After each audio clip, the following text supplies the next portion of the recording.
estamos de volta. Vamos começar logo falando de Chile aqui, que a deputada tem horário e nós também. O presidente do Chile, Sebastián Piñera, pediu perdão aos chilenos pelos erros de avaliação.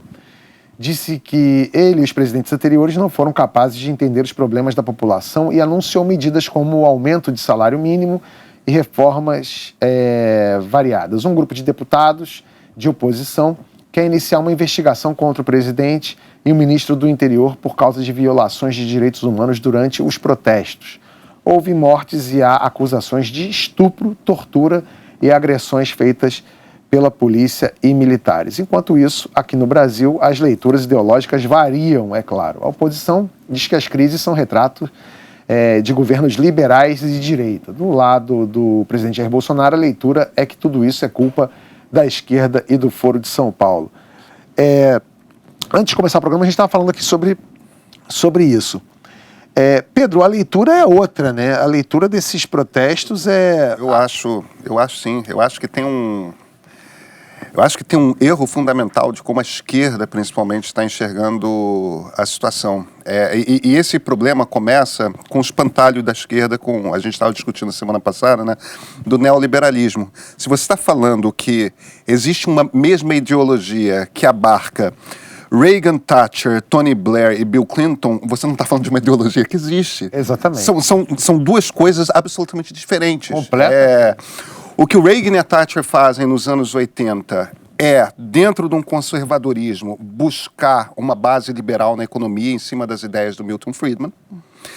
E a esquerda, a centro-esquerda americana e britânica, e aí pega Fernando Henrique no Brasil, etc., voltam a abraçar o liberalismo econômico, mas acompanharam de uma política social. Não, teve meme da esquerda com esse negócio do Chile que juntava Tabata Amaral, Amoedo, Luciano Huck e Bolsonaro. É o samba do crioulo doido Não, ideológico. Tem uma outra confusão muito perversa, que é identificar o liberalismo como se defendesse o fim da seguridade, claro, do amparo. Como se John Maynard Keynes não fosse liberal. Exatamente. Então, assim, a Inglaterra, da Margaret Thatcher, né? Então, tem um amparo, uma seguridade ali que atende... Tenho amigos que moram lá de classe média e se tratam no seguro-saúde, que metem o pau na saúde pública. Que metem o pau e tal, mas que se resolve muito bem, que está sofrendo com o Brexit porque tem muitos médicos que estão indo embora, enfim, e isso está atrasando os serviços. Mas eles têm um amparo social muito forte. Eles dão óculos para aposentados, ajudam com auxílio moradia, enfim. Então, o liberalismo, o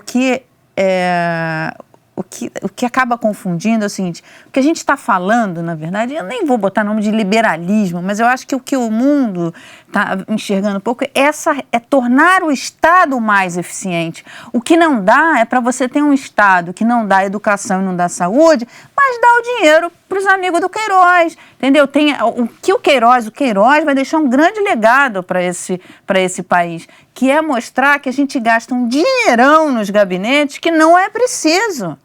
Porque o que ele está falando ali é que dá para dividir aquela grana, não é preciso manter aquele aparato todo. Então, assim, o problema é quem escolhe o aparato, quem escolhe se tem o aparato ou não é o aparato.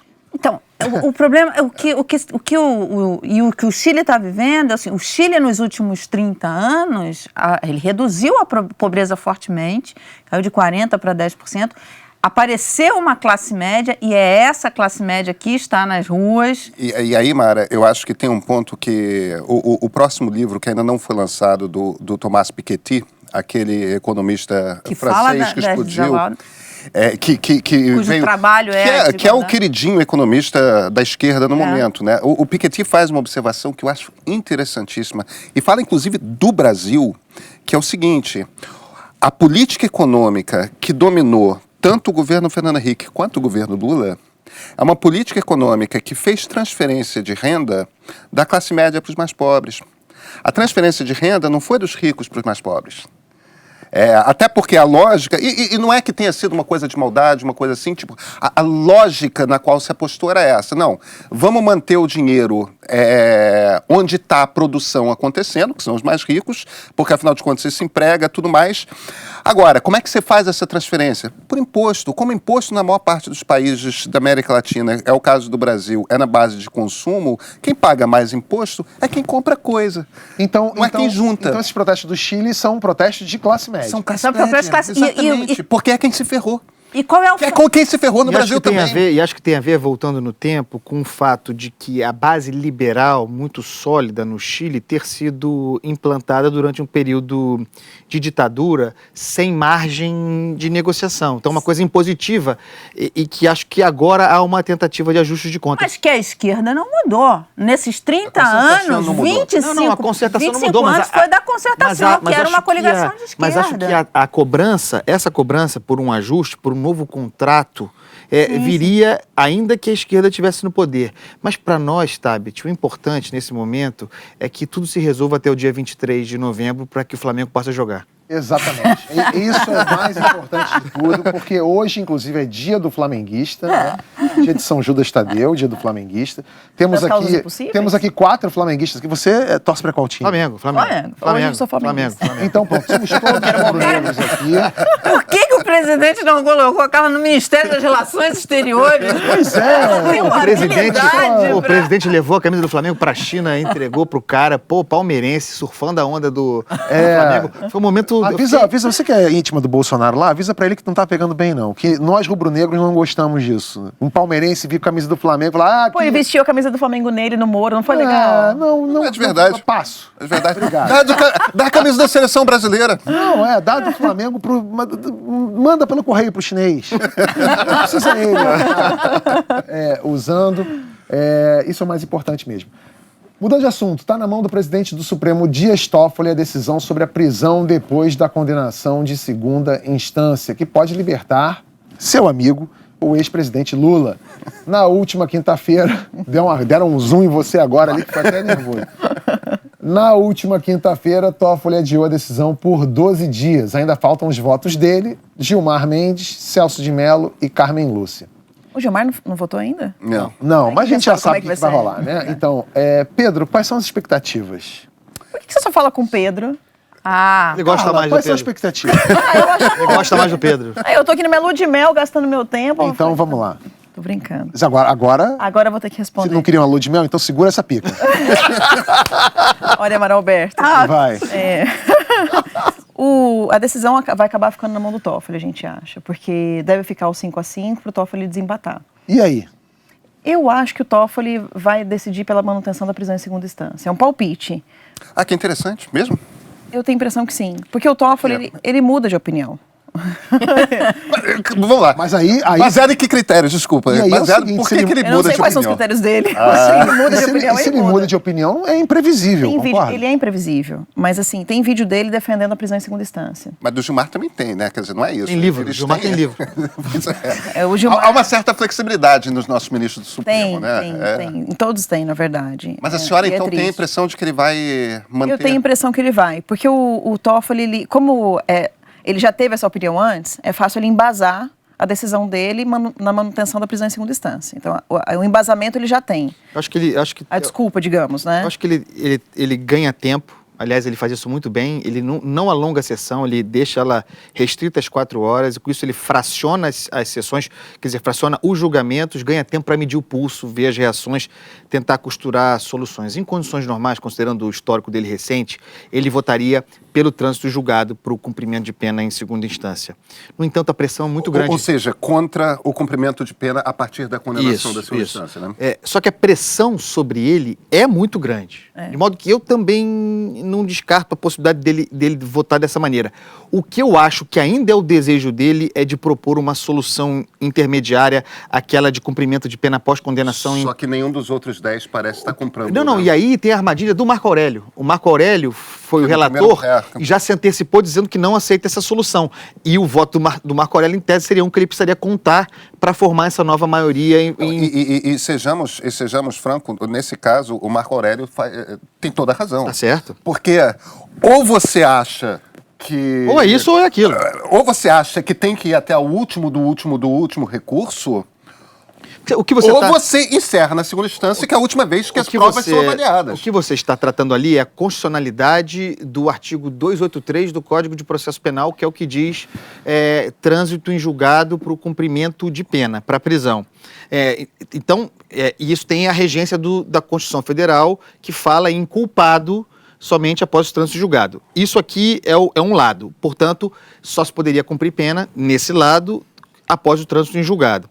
E tem a jurisprudência corrente do tribunal, que já é uma jurisprudência antiga, teve um hiato, ela voltou agora. Até 2009 era assim, né? Que desafia esse entendimento e que coloca o cumprimento de pena após condenação em segunda instância. São essas duas possibilidades. Agora, é muito interessante você ter no meio desse julgamento, que é tão importante, essa decisão, você tem uma questão política central, que é o ex-presidente preso. Que faz surgir a terceira instância. E que é o menos, você colocando a terceira importante, instância, você foge do Lula. E no final das contas, é o menos importante. O mais importante agora é a gente olhar para os presos por pedofilia, assassinato, tráfico de drogas, estupro. Mas esses não, desculpa, deputada, esses aí continuariam presos pela prisão preventiva, caso a caso. A prisão ao fim do trânsito em julgado não significa liberar quem ameaça a sociedade. Os próprios ministros do tribunal falam isso. O crime hediondo, o estuprador, o Champinha, que foi um exemplo horrível que o ministro Luiz Fux usou, mentindo para a população, dizendo que se decidir pelo trânsito em julgado, o Champinha para a rua. Isso é mentira, não pode desinformar a população. O preso que oferece perigo à sociedade, ele é englobado pela prisão preventiva que fala em ameaça à ordem pública, o cara continuaria preso. E é caso a caso. Eu não estou defendendo, não quero aqui defender, eu tenho uma posição, eu acho que tem que ser o trânsito em julgado, é a minha posição há muito tempo, não mudo esse assunto. Mas estou dizendo o seguinte, eu não aceito o puxadinho em terceira instância. Eu acho que e aí vamos decidir, gera efeito vinculante, é uma ADC, controle de constitucionalidade. Maioria formou, prisão após condenação em segunda instância, acabou o problema. Trânsito em julgado, acabou o problema. Agora, pensando no Lula, em evitar o bafo das ruas, encontrar uma solução puxadinha, isso é uma vergonha. E é nesse assunto que eu quero fazer a última pergunta para você aqui hoje. Esse assunto, para mim, é uma faca de dois gumes, porque tem muita gente que quer o Lula livre e fala e torce para que o STF vote nesse sentido. Por outro lado, muitos analistas dizem que nada seria melhor para o Bolsonaro e para o bolsonarismo que Lula livre também. Sem dúvida. Porque ele é aquele antagonista que está ali, que volta presente e vai gerar Bom para ambos, né? Para o Lula também é antagonismo. Você concorda com isso? Não concordo. Não? Eu acho que... Eu não tenho opinião formada e batida em martelo sobre isso, não. Eu acho que o Lula... Também só a condenação do triplex não tem a progressão de pena, uma série de coisas que ele poderia já tentar sair. A gente precisaria condenar o Lula pelo que ele realmente fez, que foi chefiar uma organização criminosa, que é muito mais grave do que uma reforma num triplex. Ainda que tenha a condenação da reforma do sítio, eu acho que ainda é pouco. Pouco no sentido não de mantê-lo preso, mas pouco no sentido de dar a ele o que é dele, né? Que é uma prisão com base não numa reforma, mas um grande, talvez o maior caso de corrupção do mundo. Então, é muito mais do que uma reforminha. Não que a reforma seja pouco, é suficiente para mantê-lo preso, mas é muito menos grave do que tudo que ele fez. Então, tem que se apurar o todo. Mas eu tenho a impressão que, do ponto de vista jurídico, não teria como você acompanhar isso melhor, né? Não, eu acho que o triplex e o sítio dão materialidade ao que foi claramente um projeto de poder autoritário, ocupação do Estado, sem dúvida nenhuma. Mas para prender o sujeito com base nessa ideia de projeto de poder, com a qual nós concordamos, é difícil de... do Petrolão como um todo, sabe? De chefiar a quadrilha do Petrolão como um todo. Fazer argumentação perante um tribunal e provar isso. O que você tem são as evidências da parte dele da corrupção, que são os presentes, né, do sítio, e não é apenas a reforma, né? É o apartamento inteiro, ou 4/5 do apartamento que eles pagaram na primeira parcela ali, né? E o sítio com laranja, né? O sítio é para o usufruto do sujeito. Quer dizer, o apartamento, o triplex e o sítio são a prova da corrupção. Mas deixa eu voltar aqui para a pergunta do Tabet. Isso não... Para o Bolsonaro eu acho que é ruim. Não é... Porque assim, ainda mais agora com a eleição, com a volta da Kirchner na Argentina... Porque aí ele vai estar livre para poder fazer todas essas armações. Eu acho que o Dirceu, por exemplo, quando foi solto, ele conseguiu voltar, sabe, para poder... A conversa presencial, a falta de... Eu acho complicado. E o Lula é muito bom de lábia. Então ele vai as pessoas, infelizmente, ainda se enganam com isso, sabe? Com o populismo dele, com essa coisa... Eu não acho que é bom. Ele tá... Seria um adversário, adversário difícil para o não é bem adversário. Eu não enxergo ele como adversário porque, sequer ele é presidenciável. Eu acho que é uma pessoa danosa. Ele tem um estoque de 20% de votos, pelo menos. Ele talvez influencie as pessoas, né? E essa influência direta, Ele é um líder político, ele tem peso político. É o tal negócio, se ele for solto democraticamente, a gente tem que respeitar. Agora, que é bom ele estar solto, como o Dirceu, assim, solto para poder fazer as... E pensando até, assim, indo além, né? A gente acabou de ver o Marcos Valério falando sobre a culpa do Lula na morte do Celso Daniel. Então, é ir além, inclusive. Um homem desse solto, porque o Lula, para mim, não é um simples... beneficiário de uma reforma de um triplex. Ele é um assassino, ele é terrorista, ele é muito mais na minha cabeça. E aí vocês podem discordar, mas é o que eu penso dele. Assassino no caso do Celso Daniel. Assassino no caso do Celso Daniel e assassino em atacado. Ele é responsável por assassinatos em atacado. Eu vejo quem pratica corrupção como um assassino em série. O cara... Ele foi diretamente responsável por diversos assassinatos. Então, como é que a senhora faz essa relação com o presidente da República, sobre o qual existem várias insinuações de rachadinha, por exemplo, e uma longa relação com pessoas que pertencem a milícias, que são assassinos aqui no Rio de Janeiro, de premiação, tudo mais. O mesmo comentário a respeito de assassinato não poderia ser feito também com o presidente Bolsonaro? Eu estou falando de corrupção. Eu estou falando de assassinato em série, de você tirar da saúde pública, da segurança. É corrupção, deputada. E o que isso tem a ver com o Bolsonaro? Eu estou falando de um cara que chefiou uma organização criminosa, chefiou o maior crime de corrupção do país. Tem a ver com o presidente Bolsonaro. Ele jamais teve poder para ser presidente da República como ele é agora. Ele jamais teve acesso à corrupção. Você está dizendo que o Bolsonaro tem uma ligação direta com Queiroz, é isso? Tô. Eu não concordo com isso. Prova essa relação. Com Queiroz não tem? Não, com Queiroz tem, porque eles foram amigos da vida inteira. Pescaria, parceria foi em função disso. Quantidade de fotografias. Tem o depósito na conta da primeira-dama. Tem algumas coisas a serem esclarecidas aí. Uma coisa... Estão sendo esclarecidas. Gente, olha só, vocês estão falando... São duas coisas bem... Eu não consigo nem relacionar o Bolsonaro com o Lula. São coisas distintas. Eu só me surpreendi com o comentário da senhora de chamar o ex-presidente Lula de assassino, porque que ele é corrupto, eu concordo inteiramente. Tá dado. O Petrolão é claríssimo. A quantidade de evidências são... Eu até entendo metaforicamente, se você desvia dinheiro do Estado, isso custa vidas, tal. Essa afirmação pode ser feita, mas eu acho que pode ser feita um pouco a respeito de qualquer chefe de Estado, porque decisões que eles tomam acabam tendo esse tipo de... Mas aí não dolosamente. Agora... De forma dolosa. A gente fala, por exemplo, a relação do presidente Bolsonaro com milicianos aqui no Rio é uma relação conhecida. São milicianos que são premiados com medalhas, tanto na Câmara Municipal pelo Carlos, quanto na Assembleia Legislativa pelo Flávio. É a relação com Queiroz, que é ligado às milícias de Rio das Pedras. Existe a coisa da rachadinha, que é sim corrupção. Eu só acho funcionários que o termo, fantasmas. tem os funcionários fantasmas, quer dizer, eu só acho que o termo assassino, eu não chamaria o presidente Bolsonaro de assassino, como eu não chamaria o ex-presidente Lula de assassino. Eu só acho que é um... Mesmo o Marcos Valério dizendo que ele tem relação com o assassinato do Celso Daniel. Imagina, eu não acredito em Marcos Valério. Ele está falando qualquer coisa, deputada. Então eu vou responder para você. Até não acredito no Queiroz, então. Não, deputada, mas É Marcos sério? Valério está falando agora disso, né? Marcos Valério teve sua vida destruída. O cara há muitos anos atrás ele falava sobre a possibilidade de ele ser assassinado na cadeia, que ele não podia falar. Pro Moro ele disse também, não vou poder falar sobre isso com o senhor porque eu corro risco. Por que ele falaria isso na cadeia? O que ele ganha com Vai isso? ser solto, Tá bom. Olha, esse clima gostoso de assassinato, a gente termina o programa de hoje de estupro, de cadeia.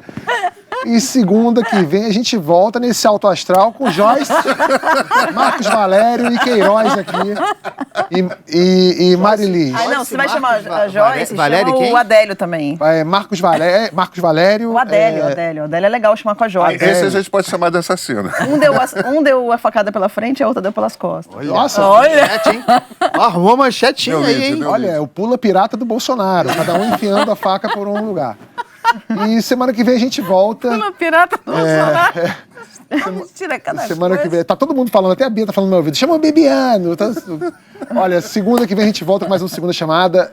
Mara vai fazer as chamadas. E, ó, depois eu quero falar com você a gente vai fazer um amigo oculto aqui. É sério. No segunda chamada. E a gente queria que você fosse uma das participantes. É sério, não é brincadeira. Depende de quem for os outros amigos ocultos. A gente escolhe um legal pra você. Tchau e até semana que vem. Tchau.